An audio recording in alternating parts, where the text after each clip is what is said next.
My name's Hannah, and if you ask me, my life's pretty standard. Got a decent job, a husband, Mark, who's been my rock since college, and 2 kids who are the usual blend of sweet and trouble.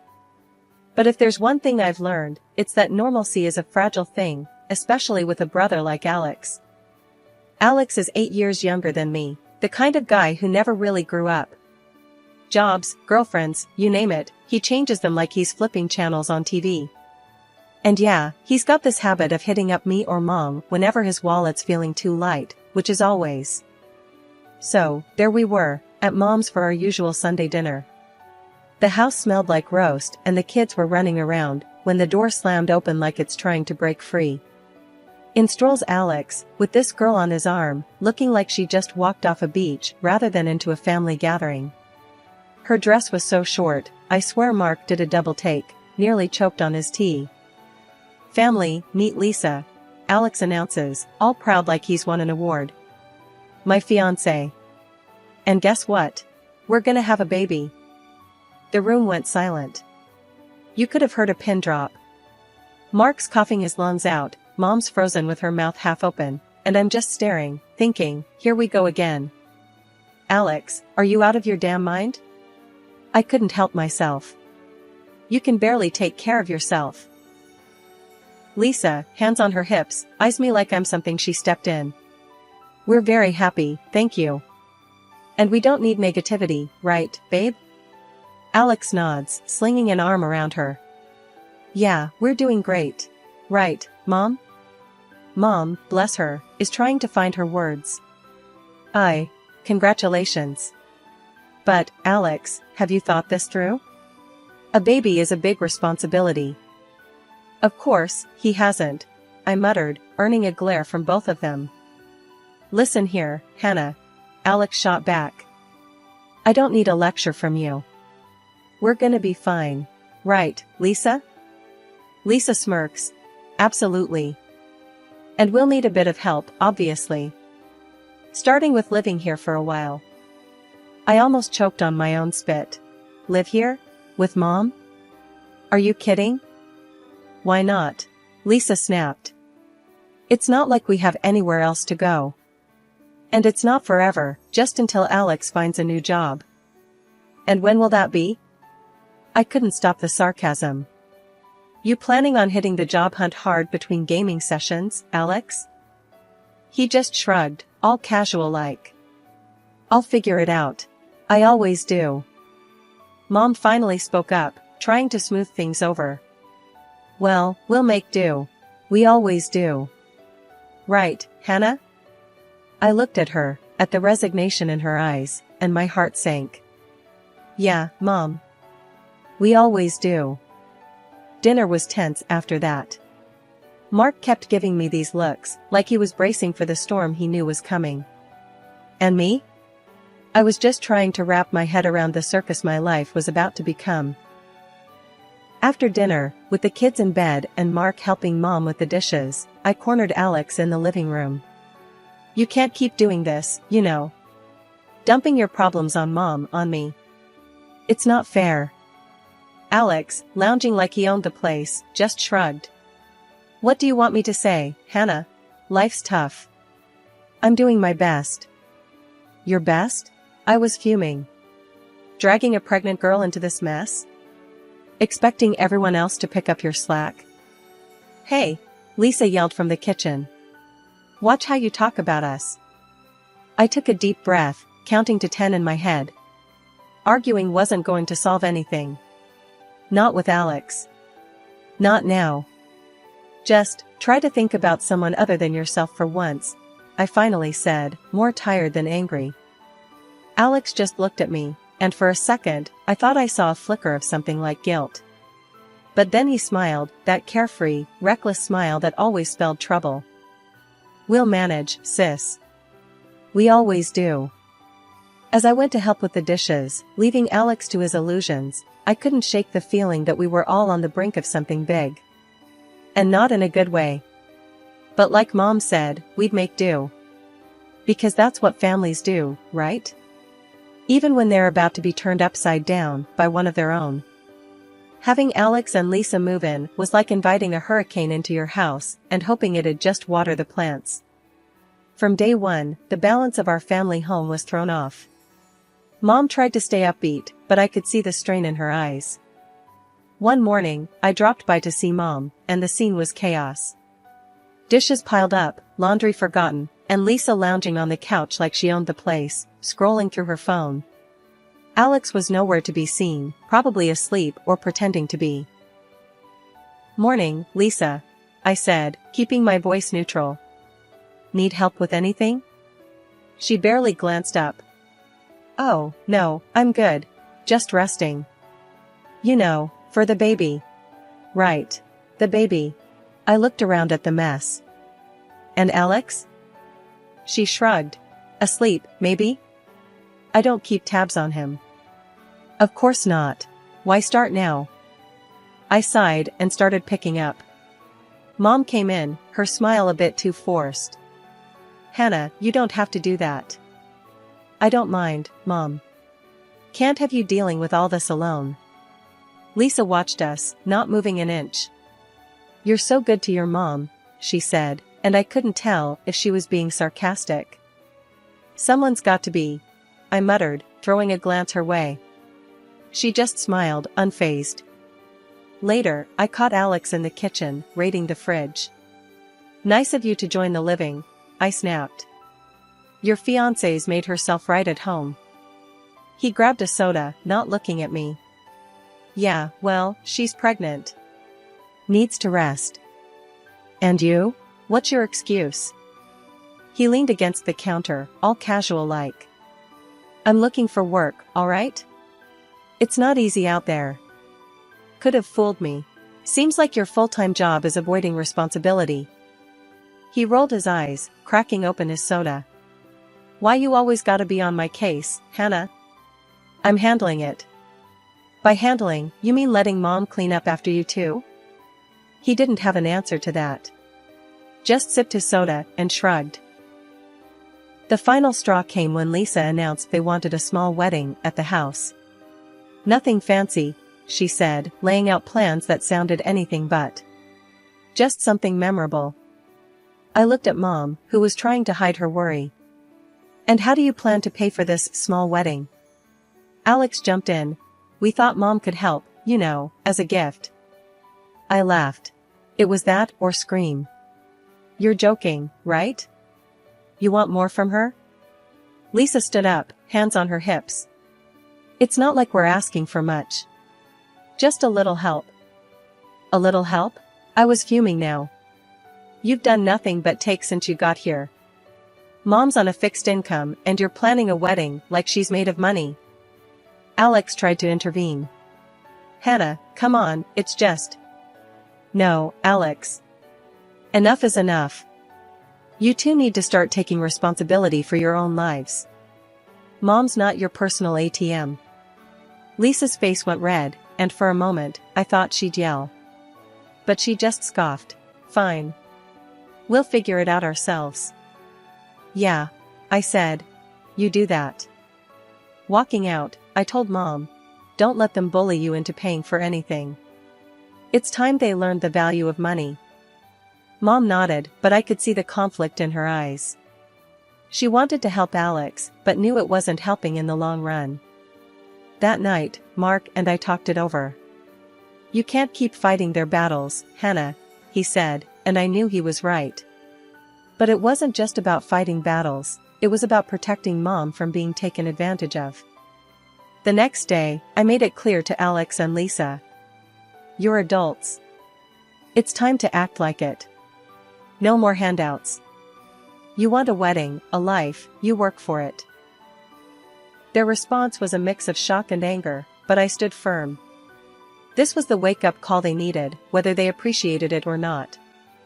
The addition of a new family member should have been a joyous occasion, and in a way, it was. Lisa gave birth to a beautiful boy, a bundle of joy that brought a rare smile to everyone's faces, especially Mom's. She was over the moon, completely taken with her new grandson. But the joy was a double-edged sword. It was Mom, not Alex or Lisa, who ended up doing most of the caring for the little one. Watching her juggle her grandson alongside everything else was both heartwarming and heartbreaking. Alex and Lisa's approach to parenting was, let's just say, hands off. While Mom cooed and cuddled the baby, Alex was glued to his computer screen, and Lisa was out more often than not, treating the mall like her personal playground. The contrast couldn't have been starker. Life at Mom's had spiraled into a daily soap opera, minus the scripted resolution at the end of each episode. On one of my visits, I caught Mom poring over a pile of receipts that could easily be mistaken for a novel, with expenses that made my eyes water. Designer outfits, jewelry, luxury items that screamed extravagance from miles away. And there was Alex, ensconced in his virtual world, oblivious to the real one crumbling around him, his newborn son a mere background to his gaming adventures. Alex, isn't it about time you hit pause and maybe, I don't know, looked for a job? My attempt at lightheartedness did nothing to pierce his focus. He grunted something unintelligible, not once tearing his gaze from the screen. Working on it, he mumbled, the same old song and dance. And Lisa? This, I gestured to the mountain of receipts, isn't exactly helping. He shrugged, a gesture that conveyed a universe of indifference. I rounded on Mom. How can you just sit by and watch them drain you like this? Mom sighed, a sound so heavy it seemed to carry the weight of the world. It's only money, Hannah. I can't lose my grandson over it. That's when Lisa waltzed in, arms laden with shopping bags, a triumphant grin plastered across her face. Nothing like a little retail therapy, she announced, dropping her spoils on the table as if she'd returned from a successful hunt. Therapy? More like grand larceny. Mom can't keep this up, Lisa. Her eyes narrowed to slits, her voice cold and sharp as ice. Perhaps we should just leave, then. Let's see how often Mom gets to see her grandson after that. The threat hung in the air, a toxic cloud that threatened to choke us all. I looked to Mom for a sign of outrage, but she met my gaze with a resigned shake of her head, a silent plea to drop it. Later, in the sanctuary of the kitchen, I tried again. You can't let them use you like this, Mom. It's not right. She continued her tea ritual, a calming contrast to the storm brewing in my chest. I know, dear. But what choice do I have? That's my grandson. There has to be a line, Mom. They're walking all over you. She handed me a cup of tea, her eyes locking onto mine with an intensity one rarely saw. I'll handle it, Hannah. Trust me, I've got this under control. Control? The word tasted bitter. Seems more like they're controlling you. She patted my hand, a gesture meant to soothe. Just trust me, dear. As I left, the image of Alex lost in another world while Lisa admired her latest shiny trinket, not at me. Mom might think she had a handle on things, but from where I stood, it looked like we were all being dragged down by their weight. The trouble started when Mom got sick out of nowhere. One day she was fine, the next, she was rushed to the hospital with what turned out to be a serious condition. I was there in a heartbeat, barely had time to grab my purse before I was out the door. The hospital became my second home, sitting by her bed, holding her hand, and praying she'd pull through. I called Alex, tried to get through to him and Lisa, telling them, Mom's sick, she's in the hospital. You need to come, now. But all I got back were excuses. We're a bit tied up right now, Hannah. You know how it is, Alex would say, or Lisa would chime in with, we've got plans already. Can't just drop everything. Plans. Right. Their social calendar was apparently more important than their sick mother lying in a hospital bed. I couldn't believe it. Couldn't understand how they could just carry on with their lives, partying and living it up, while Mom was fighting for hers. I was running on fumes, between my job, the kids, and now this. But I didn't have the luxury of being tied up or having plans. Mom needed me, so that's where I was. Every day, hoping for some improvement, for her to wake up and tell me everything would be okay. 2 months of this hell, and then, just as sudden as she fell ill, she was gone. I was there, holding her hand, telling her I loved her, that I'd look after everything, not to worry. And where were Alex and Lisa? Out. Living their life without a care in the world, not even bothering to see if Mom, or their son for that matter, needed them. The funeral was a blur of faces, condolences, and the overwhelming feeling of loss. But Lisa, in her barely there black dress, managed to stand out, drawing disapproving looks and whispers from everyone. Alex was just as detached, showing no sign of grief, almost as if he was relieved it was all over. The day after, I went to Mom's house, needing to feel her presence, but I was met with Lisa's sneering face. "Looking for something, Hannah?" she mocked, blocking the doorway. "I need to get some of Mom's things," I said, trying to keep my voice steady. "Oh, I think you're mistaken. This is our house now. You have no business here," she replied, smirking. Alex came up behind her, a smug look on his face. "Yeah, Hannah, Mom changed her will. Everything's ours now. Maybe you should have spent less time at the hospital and more time securing your inheritance." I was speechless, anger and disbelief swirling inside me. "You can't be serious. Mom wouldn't do that." He shrugged, enjoying every moment of my distress. "Believe what you want. But you're not welcome here." Lisa laughed, enjoying the spectacle. "Guess you should have been nicer to us, huh?" Their cruelty hit me hard, but I wasn't about to show them how much. "We'll see what the notary says about this," I managed to say, my voice cold. "Good luck with that," Alex called out as I walked away, their laughter echoing behind me. A week after the whole funeral drama, we all ended up in the notary's office, a place I never thought I'd be fighting a family battle. The air was thick with tension, you could cut it with a knife. Alex and Lisa were smirking like they already won the lottery, but I had a card up my sleeve they didn't see coming. The notary cleared his throat, and the room went dead silent. "The will Mr. Alex Kramer has been referring to," he began, eyeing my brother, "is not the final will. Your mother made another visit here, with Hannah, to draft the final document." Lisa's face turned a shade I didn't know existed. "What the hell does that mean?" she spat, her voice like venom. "It means," I said, my voice steady, "that Mom knew better. She left the house to me, not you two." The notary nodded. "Indeed. The house goes to Hannah." Alex jumped up, his face red. "That's bullshit. She wouldn't do that." Lisa was on her feet too, screaming insults at me that would make a sailor blush. The notary raised his hand, calling for silence. "There's more. If it's found that there was any pressure applied to change the will, legal actions could be taken." Alex, still fuming, shot back. "I'm her son too.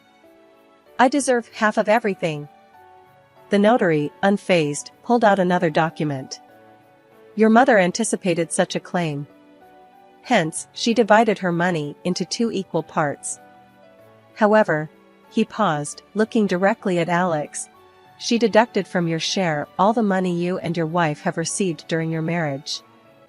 You could hear a pin drop. "How much is left then?" Alex's voice was barely a whisper.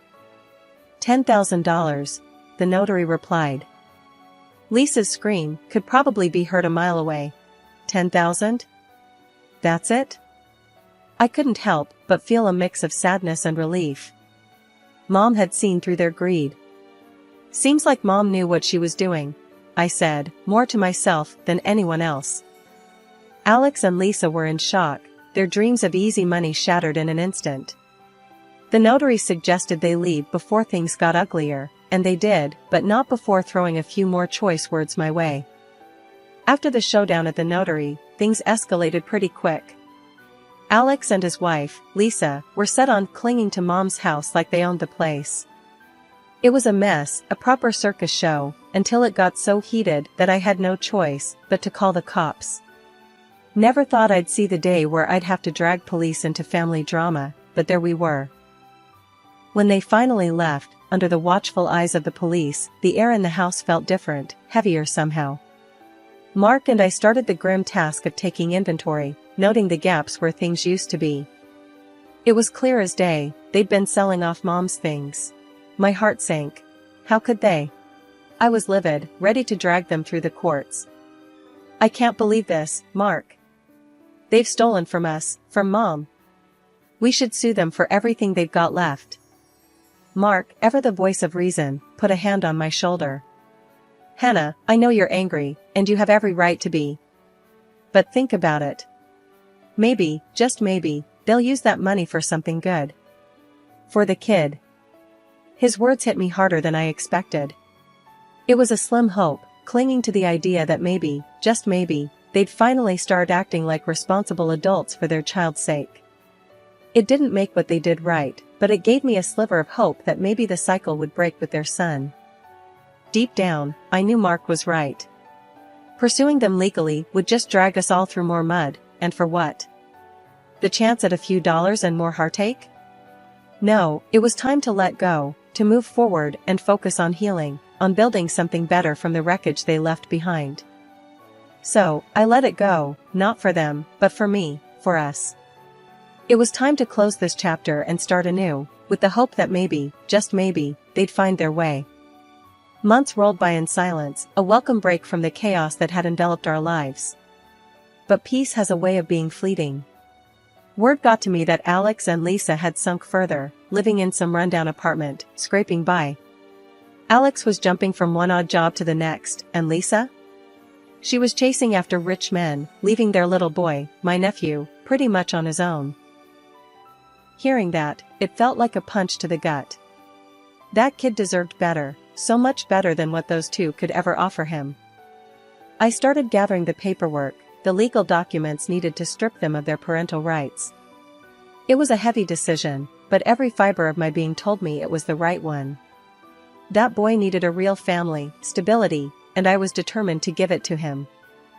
When I finally approached Alex and Lisa with the idea, bracing for a fight, their reaction took me by surprise. They were indifferent. Almost relieved to be rid of the responsibility. "You sure about this, Hannah?" Alex asked, no hint of the brother I once knew in his eyes. You know, picking on a kid is a lot. I couldn't hide my disgust, my disappointment. "He's your son, Alex. Doesn't that mean anything to you?" Lisa, ever the opportunist, chimed in with a shrug. "If you think you can give him a better life, then why not? We've got our own lives to figure out." Their casual dismissal of their flesh and blood boiled my blood, but I swallowed the anger. This was about him, not them. "Yeah, I'm sure. More than you've ever been about anything. He'll be loved and cared for. That's more than what you've ever offered him." The paperwork was straightforward, their signatures quick and emotionless. As I walked away, documents in hand, it was a bittersweet victory. That little boy was going to have a chance now, a real family with me and Mark. It's been a stretch of quiet months, a silence from Alex and Lisa that spoke volumes. They'd vanished off the grid, no calls answered, no trace of them at their last known spot. I've toyed with the idea of getting the authorities involved, wondering if a missing poster is the next step. Meanwhile, our home's been filled with a different kind of noise, the joyful chaos of kids and their boundless energy. Our little nephew, now effectively my third child, has settled in as if he's always been here. My kids, bless them, have taken to him like ducks to water, showering him with the kind of love and attention that's both heartwarming and a tad overwhelming. "We're gonna build the biggest fort this living room has ever seen," declares my eldest, rallying the troops with a sparkle in her eyes that could outshine the sun. The little one, barely understanding but eager all the same, claps his hands with glee, a toothy grin plastered across his face. "Fort, fort," he echoes, stumbling over the words, but clear in his enthusiasm. Mark and we've moved into Mom's old house, a sprawling place that seemed too vast once, but now feels just right. There's a room for every mood, a space for every laughter, and a corner for every whispered secret. It's become a home in the truest sense, filled with memories we're making fresh each day.